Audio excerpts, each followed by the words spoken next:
you can see better. Hello, it's live. Hi, everybody. We are live from Vietnam. That sounds so weird because isn't there like the whole Good Morning Vietnam thing from that movie? Hi, everybody. Just wanted to connect with all of you. We're here in Hanoi. We've been here for 3 days, and Bridie, my partner in crime here, is actually filming this, so you'll have to tell me if there are questions that anybody has. Sure. And Bridie's also going to remind me to make sure I'm telling you about all the amazingness that is Hanoi and Vietnam. First of all, I'm freezing because the weather has been perfect and amazing. We've been so lucky, and this is obviously why we chose to come this time of year, but the weather has been perfect. There was 1 day of rain, but it didn't hinder our plans at all. The first night we took Sicklos to our welcome dinner, which you probably saw. It had rained that afternoon, but it had stopped by the time we were taking the Sicklos. And then it was just beautiful yesterday and cool because the rain cooled off everything. And then today we're heading off to Ha Long Bay, where we have a boat and we're staying overnight. We have our own boat, and the weather's going to be gorgeous there too. So it's been amazing. And then the next day after that, we go to see the bears up at Animals Asia Sanctuary. We are having just a wonderful time. We have a great group of people with us, and if you have any questions for me, let me know, of course. But yes, lots of people saying hello from New York. Hi. Wish they were there. It looks amazing. Yay! Hi, everyone. Where else are you at? The food has been really amazing. I didn't say this to you, Bridie, but I remember in Thailand, I felt like the cuisine was like this. We had like a lot of the same foods.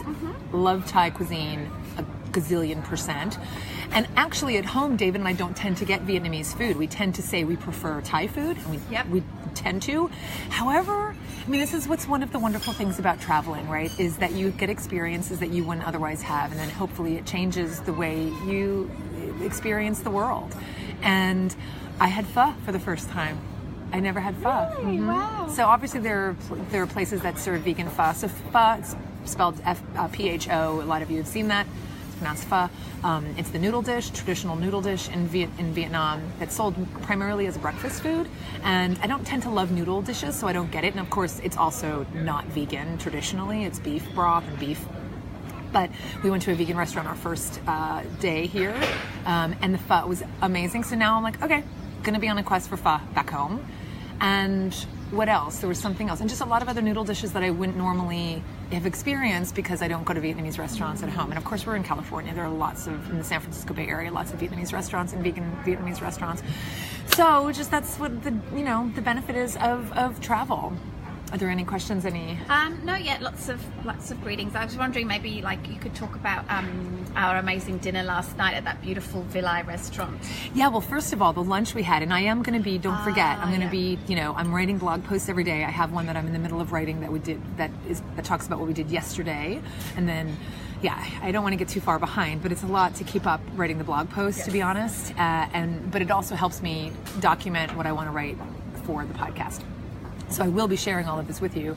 But we had lunch at a beautiful place yesterday. After we had a great tour of a lot of history, we were in, we actually saw Ho Chi Minh's body, and then we had a tour of that area and the presidential palace, and we saw the Hanoi Hilton, the prison where it was built by the French colonialists, but then was used for POWs during the Vietnam War, American War here. And then we went to a place for lunch called Koto, and it stands for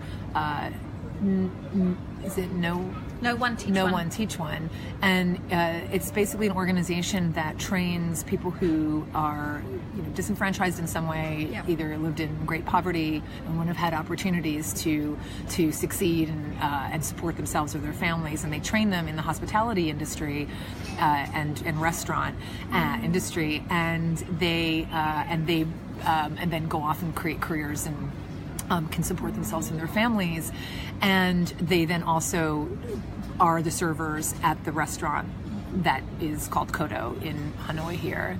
Bridie knows them very well. Yeah. In fact, the hotel that we're staying at has many Koto graduates here, so the training that they get is really it can be very, very high end, and graduates can go on to work at some of the nicest hotels with the highest levels of service in the country. That's amazing. And these are folks who never would have had that opportunity otherwise. No. So we had a wonderful meal there yesterday for lunch, and then This place we had our dinner. I mean, this is what's so amazing. The place has been open since February, and it's not fully vegetarian even though. And look, it said chai is the title. Yeah, I know. It's a little bit of a mystery. There are a couple of desserts that have milk in it. So okay, but there's no meat or anything. No, so we think it's definitely vegetarian, but possibly vegan. We're not sure some of the desserts, but if you look at the feed below, you'll see the photos from it. It's absolutely gorgeous. The most beautiful entrance. The service was fantastic. The food was fantastic. The hot pot was the highlight. Just, they cook basically all of this beautiful broth and this beautiful terrine, and then they just bring over all of the raw vegetables and they put them in the terrine in this broth, and it cooks right in front of you on this open flame, and it was. And the noodles also. Yeah, that's very much a Hanoi specialty, and particularly in the cooler weather, which we're lucky to be experiencing right now. Yeah. So everybody has, you feel different things in different places you go, and I have to say that I love Hanoi, and I'm not a huge crazy city person. There's a lot of, it's a city, so there's a lot of activity. It's been amazing. I don't know. I have felt even calmer here and more zen, and I think that's actually what you experience among chaos, right? I mean, so sure, you can feel zen and quiet and peaceful at home when there's nobody else around, but it's really how does that then carry out into the world? And in the midst of this chaos, it's been really lovely. So I'm really loving Vietnam so far. So. Bonnie is asking if there's any good wine. Yes, well, we have been getting the wine. You guys have been in charge of that, Bridie. Is there anything in particular is there a specialty kind of here in Vietnam? Vietnam does have a wine industry. There is wine grown and bottled, but it's not so it's imported. Fancy wine, and it's not sort of internationally recognized or anything like that. But so a lot of the wine imported is from places like California or France or Italy or Spain. It would be those. It would be European. Yes. Yeah. Okay. Yes. So we've been enjoying some wine and whiskey. Yeah. The places we're staying obviously have a nice selection of both wine and whiskey, and all of our favorite whiskeys are here as well. And of course, having a country having been colonized by the French, there's a lot of French influence and European influence here. So yeah, there's nothing I wouldn't say in particular in terms of the alcohol here. Yeah, there's lots of rice wine and whiskies, and not Scotch obviously, but we haven't had any of those yet. Yes. Yeah, we've only just begun. It's kind of remarkable. It's only day 3. We have so much to do. How's the breakfast been? Have you been enjoying the breakfast? Yeah, here the breakfast at this hotel? Wonderful. So we always make sure on the CPG trips that we have kind of our own section or our own restaurant. We've been able to achieve that in some of the trips, depends on where we're at. So we have our own section for our people, and we had to actually keep shooing people away because people kept coming into our little breakfast nook. And so it's a buffet. Bridie has something to say. Sorry to interrupt you. Christine is asking, what is growing on the little bushes behind you? That's pomelo. No? That's not pomelo. What is it? Oh, which one is that? The orange kumquat. That's the kumquat. Yes, go show them. I'm not going to be So these are kumquats. These are like how we have Christmas trees in our, for us. This is actually what Vietnamese people have in their house. They buy a kumquat tree for Vietnamese New Year, which happened in February, but they last a little while, so that's why there's still some floating around. So pretty. They look pretty ripe. I think we need to eat them. I think we need to take them with us. Yeah. Pomelo's the grapefruit. They're so pretty. Yeah, they're super pretty. They're like little decorations. Oh, Angela's asking, how's the knee holding up? Oh, thank you for asking. Today is my first day. I came down to breakfast without my crutches. It's not 100%. But I'm here and I'm happy, and I think every day it's getting better little by little, but I think I'm still going to have to go back to the doctor when I get back and see if we want to do an MRI and see if it is indeed a torn meniscus. But I'm here and I'm mobile, and Bridie was very surprised because at one point I had called Bridie in tears saying I don't think I could come to Vietnam, and Bridie was a little nervous. So she's been surprised by how mobile I am. So getting around, it hasn't stopped me from doing anything. So it's just exhausting on the crutches. It's just really tiring. It hurts. It hurts my arm, but every day it's a little better. Thank you for asking. But back to the breakfast. Yes. So we have our own little buffet, and what did they make for us, Brady? That's pretty special. They've got like bangkuan, which is like croissants. yes. They make croissants. Which were fantastic, and then we've got little chia. Sorry, I was trying to lead. I was leading you, but you didn't bite. So the chia. We have had chia pudding with fruit. Yeah. We've got this wonderful muesli, apple, overnight oats. Yeah. Fantastic. We have fresh fruit. We have this jicama salad that's been fantastic. Bangkuan, the pancakes. And then little pancakes, rice pancakes with mushroom and soy sauce. What else has there been? And then there's the whole hot buffet. So Yeah. there have been hash browns or potatoes, mushrooms, beans, and it's a proper English breakfast for the hot, and then the croissants and then some healthier things too, because you can really eat a lot, and so I really love all of the healthier things as well. And then of course there's the heartier things, but especially for me who's not burning a lot of calories right now, I'm not looking to eat too much. It's really hard not to be able to move around and burn calories. I was going to check my steps the day before. I actually had walked 10,000 steps, which is pretty good for someone who's gimpy. And then yesterday at one point I was at 7,000 after all of right before lunch. Right, okay. Because we were walking around the presidential stuff. But today we're going to be in a van or a bus for about 4 hours, heading up to Halong Bay. Up, over, down, up, east, over, east to Halong Bay. So we're not going to really move around a lot. No. And then when we get there, then we'll see what we want to do. We can kayak. People can swim. People can do whatever. And then apparently we have karaoke, which is not going to be filmed. We'll see how that goes. I think there's some drinks, and then Seb arranged some drinks, and then karaoke. That's right. Yeah. Shall I show people the nice space that we're in right now? The weather is so perfect. This is the Sofitel Metropole in Hanoi, like the Grand Dame hotel here. And early morning. It's very nice. Yeah, this is the place to come. Did you zoom in? Did you want to zoom back out? No, I Oh, okay. I changed the angle. No, it's good. Okay. Yeah, this is the premier hotel to come to in Hanoi, apparently in all of Vietnam, possibly. I don't know, it's down in Ho Chi Minh City now, but we'll find out. We'll go down there. What time is it? It is Almost 8:30? Oh, we're going to have to check out fairly soon, 8:20. Yeah, so we're actually heading out, we're meeting everybody at 8:45, and have to say, just gonna say it, no pressure, but of course people on the trips start, when they're on the trips with us, they start thinking about the future trips. So people who did not sign up for Rwanda 2 are already thinking, how can I make that work? And that's the only trip that's open right now that has space available. Of course, we sold out of the Alsace trip. Coming up at Christmas time, we sold out of Rwanda 1, and now we've got some space in Rwanda 2. And folks on this trip are pretty excited, and they might join us. Did I tell you that Gina contacted her sister and is trying to persuade her to come? Oh, that is nice. Because her sister wanted to come with us here, but she couldn't. David, sorry to interrupt. David is asking, where's Charlie, at home or with a sitter? David, I know which David that is.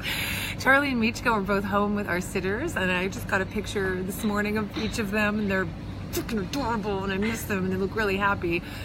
Surprisingly, not surprisingly, we haven't seen any cats, but we will, because we have a cat rescue organization we're going to be visiting, which is so exciting. So I'm going to make sure we share that with you as well. Of course, look for the footage or any potential live video, but we are going to be also going to a cat rescue. So we will get our cat fix, Brady, because it's hard. It's hard. It's hard. It's a little torturous not getting the cat fix. Have we seen anybody? Have we seen any little critters? I haven't really seen any animals. We've seen some fish. Looking around, we've seen some. I saw it. We saw a couple dogs. Yeah, a dog on a motorbike in the old quarter yesterday, like on the front, between the legs and the front of the motorbike. It's insane. It was like far out. But it was fine. Yeah, seemed fine. for sure. No, we saw a couple cute little doggies outside a shop when we went to lunch before you got here, and they were just all running around and very happy. So yeah, we're having a great time thinking of all of you, and working hard, still trying to make sure I get content out to you, of course, working on the podcast, and actually I'm finishing working on the food waste part 2. I thought it was just going to be 2 parts, the food waste episodes series, but it looks like it's going to be 3 parts because there's so much to say about food waste. We're doing our best here to be zero waste. It's more challenging because the water isn't potable, if you don't want to risk getting sick, but Brady has a Steri pen. I threw that out yesterday. I don't know if you saw it. I think I put it on Facebook. It may have just been on Instagram. We have water purification tablets, but there are times where, you have to drink and you have to get bottled water. Yeah, I mean, I was really happy actually when I was looking at the table, and there was just a couple of plastic bottles when normally there would be at least one for every single person. So, I think generally overall we're doing a good job. We're doing a good job. And everyone has been really cool at everyone's trying been the best great. too. Yeah. Exactly. And we have a big water container in the bus with us that has that's filtered water. So people can just pump into their refillable water bottles, whatever. And of course I have my tea with me. And we gave everybody a CPG bag. I'll have to show that to you. And bamboo forks and straws. And, Brady, I have to say, because Brady and, Seb and Chi are the ones who are doing all the logistics on the ground here. And there have been choices they've made for the things that we need for this trip that have been challenging because normally, things just come in single-use plastic. Total default, yeah. It's a default. And so they've made choices that we haven't made in the past, this conscious in the past, that have been challenging, but they've been able to do it. So we're really, we're being mindful. We're doing the best we can. So far, so good. Okay. Angela said, I saw that pen, I think she means Steri pen video, and it looked like science fiction. It did, because it uses UV rays to sterilize, and so you stir it for 90 seconds. This is all new to me. This is Brady's pen, and because it was really funny because we were at lunch. And so she's like, no, you can do it, because I needed water and I did not want to get a bottle. And be safe. Don't not drink water. If the choice is between dehydration and zero waste, pick the water. So she said, I have my Steri pen, and I was like, okay, is it gonna be okay? Because I don't want a tummy ache. And she said no. So she stirs it. She does the thing. She sterilizes it, and I have the water, and I go, you drink it first, like it's poison, and I want her to be poisoned, and I don't want to be poisoned. So she's like, okay, fine. And so she drinks it, and then I did, and I drank probably about half a glass. And Alan asked me this morning how I felt. Feel fine, and he did it too because he has a Steri pen, right? He saw the Steri pen. We had that Facebook live. No, I thought he bought meeting. He bought a Steri pen after we introduced him to it, and he did quite a lot of research into like this. Does it really work? And his research said that it does. So it does. He's so he quite confident. One. And he used it, and he said he drank water yesterday too, having used the Steri pen. I mean, these Steri pens are things that people take on expeditions, and when you're out in the wilderness for weeks at a time, drinking water from the creek. So I think they're pretty good. I think so. It's a little bit hard to get your head around. Yeah, it's just a light. Because it's just a light, and you're like, really? So yeah, it was pretty cool. So we're doing the best we can, and I'm not dead, and I'm not sick. And Brady's alive, so yeah, looks like it works. So thanks everybody. There's Gina, one of our packs. Gina's awesome. Oh, there's 3 of our packs over there. Yeah. So we are gonna go pack up, check out, and head up to Halong Bay, or over to Halong Bay. So certainly let me know if you have any questions. You can keep posting, and sending you all lots of love for the animals. This is Colleen Patrick-Goudreau. Thank you from Brady and I for watching.